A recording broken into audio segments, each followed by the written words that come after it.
everybody, welcome to the 30 days challenge day 2. Yes, இன்னைக்கான 2 words பார்க்கலாம். Curtail and outlandish.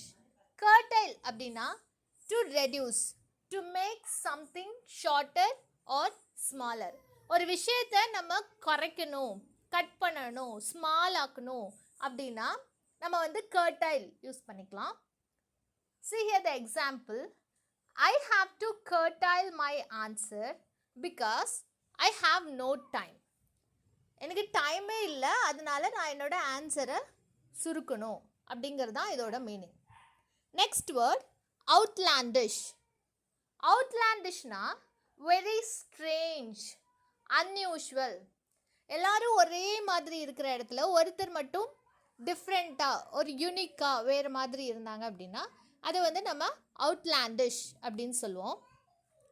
Example, she wore an outlandish dress to the award ceremony. ஒரு விகாரமான ஒரு dress போட்டு வந்திருந்தாங்க award செரிமனிக்கு அப்படிங்கிறது தான் இதோட அர்த்தம்.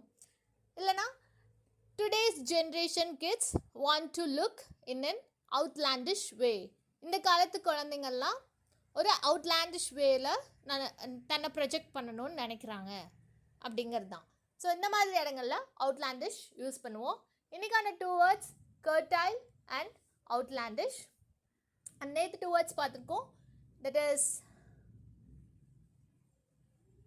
fostering and expeditiously, and today 2 words curtail and outlandish, and tomorrow I'll be coming with 2 new words.